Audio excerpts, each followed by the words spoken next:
When most people think about fat loss, they automatically go to cardio. And in fact, not doing strength training is one of the things that can hold you back from fat loss.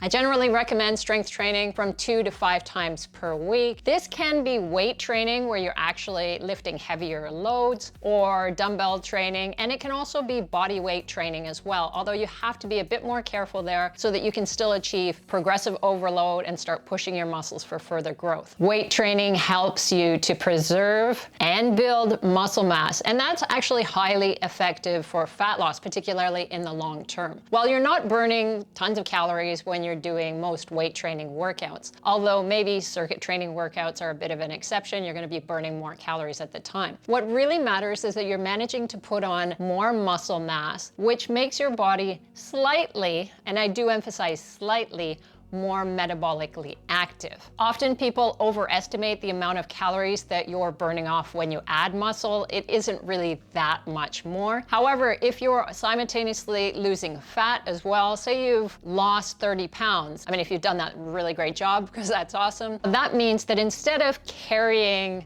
30 pounds of extra fat, which is an inactive tissue, now you've got extra muscle to move a slightly lighter body. And think about how much energy that's going to give you. Anyone that I've worked with that has lost a significant amount of weight, what they talk about the most is how much energy they have, how much easier it is to move around. And the more you move around, the more calories that you burn off. I remember the difference, even being 30 pounds heavier than I am now, I just felt more sluggish. So it's not just that your body is a little bit more metabolically active. So realistically, if you put on 10 pounds of muscle mass, you may be burning off an extra 50 calories. So that's not really a lot in the grand scheme of things. But when you put that together with perhaps increased insulin sensitivity, so you respond better to carbs, you're carrying less fat, you've got more active tissue, and you put that all together, there's evidence that having more lean mass reduces your cardiometabolic risk, and it also improves your mobility. In terms of lifestyle intervention, strength training is one of the most effective things. And I often get asked, if someone is obese, is it better to start with cardio first and then move on to strength training? I say no. I think you should start strength training right from the beginning, and it doesn't need to be anything serious. So even if it's simple single joint exercises, lateral raises, basic step-ups,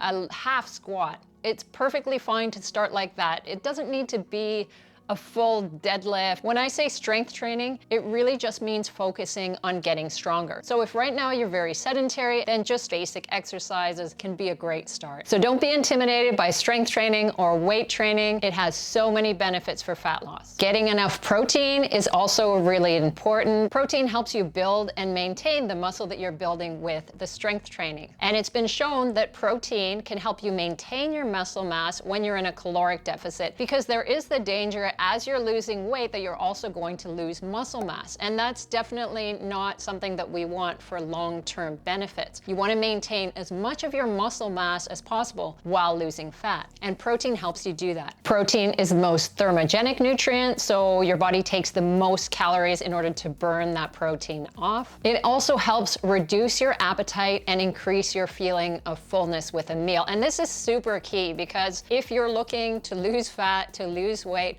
then controlling your appetite, being able to manage it, is really what's going to make the biggest difference. Because there's only so long you can say, I'm not gonna eat it, I'm not gonna eat it, I'm not gonna eat it, because eventually your appetite takes over and you eat it. So protein is gonna play a big part in being able to manage your appetite. That makes it easier for you to keep your calories lower naturally. So you're not starving yourself, you're simply experiencing a decrease in your appetite, and as a result, you naturally eat less. Protein really turned things around for me after over a decade of yo-yo dieting, the same 15 pounds up and down, sometimes a little higher. It was basically about how long I could be disciplined and try to eat just clean foods and not enjoy any foods that I like. When my self-discipline ran out, then I would binge and head to the other side. Having more protein in my diet and having a focus of protein with every meal, that helped me to manage my appetite and break some of those habits I had, particularly late night eating and binging on foods that are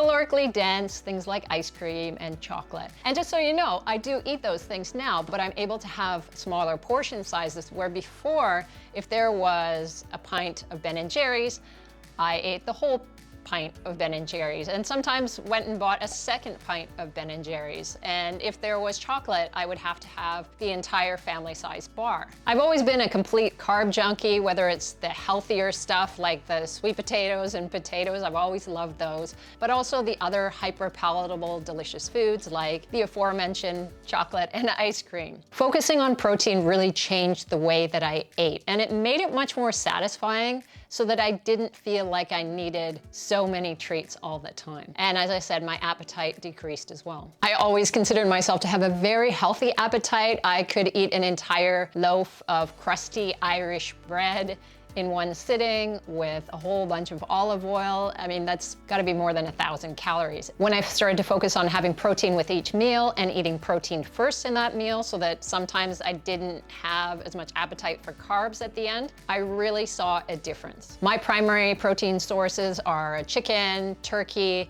eggs, and dairy sources like yogurt and higher protein milk. I usually recommend 0.7 to 1 gram of protein per pound of body weight per day. If you're more than 20 pounds over your target weight, so if you have at least 20 pounds to lose, I generally recommend going with your target weight as your protein goal. And if you're not much of a protein person, I wasn't at first, you can stay on the lower side of that 0.7 or even 0.6. It's not a strict number. The idea is just to get in protein regularly with most meals, and that helps you manage your appetite and naturally reduce your calories.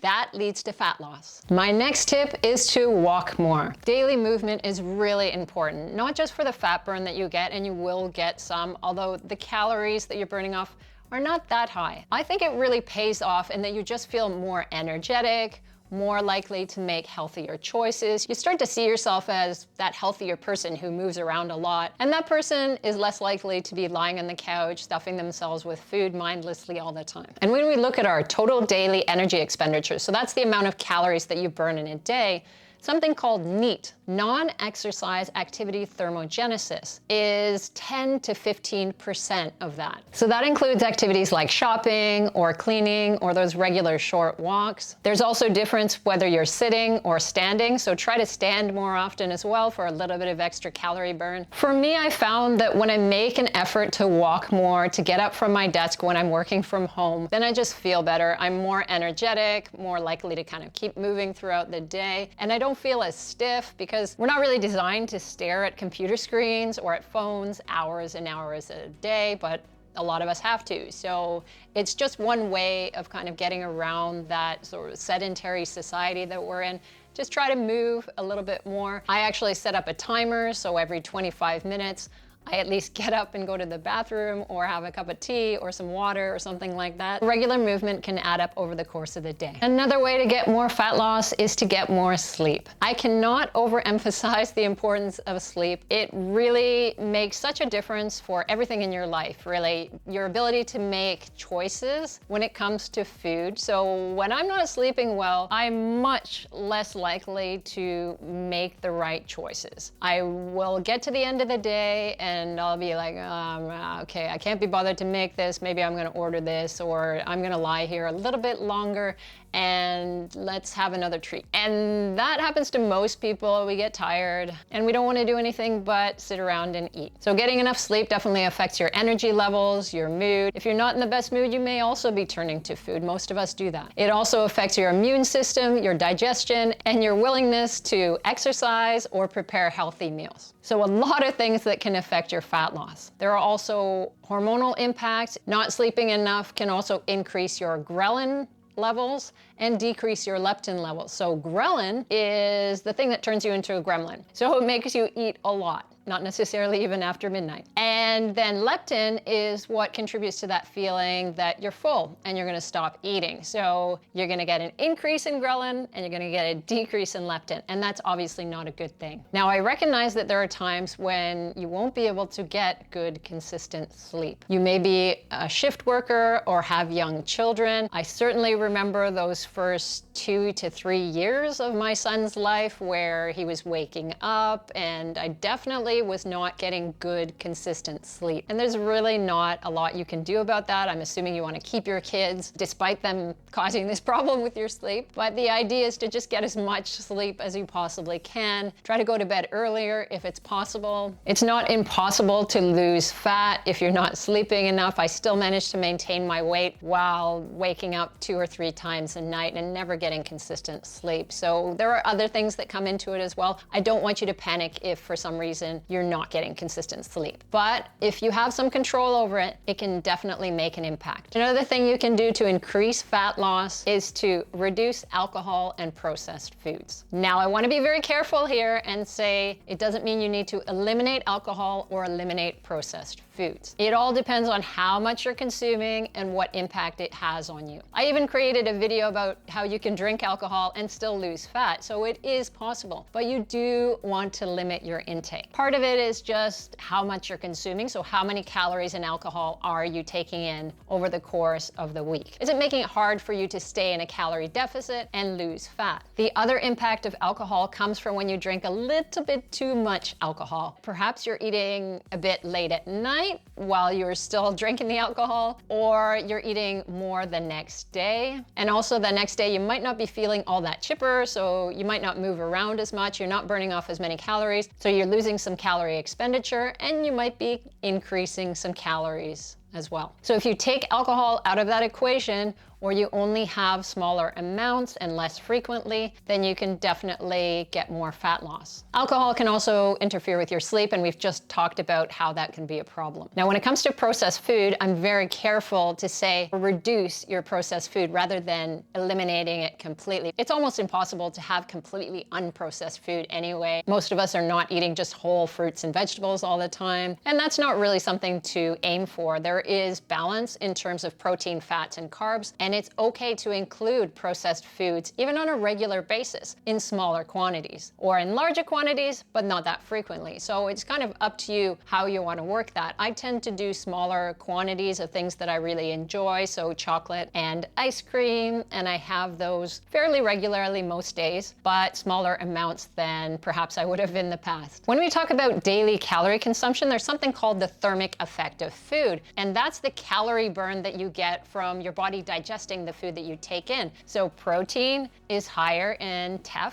carbohydrates less, and then fat almost not at all. Processed food compared to whole foods that are very fibrous is lower in TEF as well. So it's not a huge effect, but that can also contribute. What's most important about processed foods and these highly delicious, hyperpalatable foods, they're called, is that they're very calorie dense, so it's very easy to consume a large quantity of calories at a sitting. So if you try to consume 500 calories in apples or 500 calories in broccoli, you're gonna have a really hard time. But that tub of ice cream is more than 500 calories. And believe me, I can eat that all. So while I don't believe in the term clean eating, and I don't think you should judge food as good or bad, highly processed, refined foods that are very calorie dense should make up a smaller part of your diet than the whole foods that are going to give you more micronutrients and have a better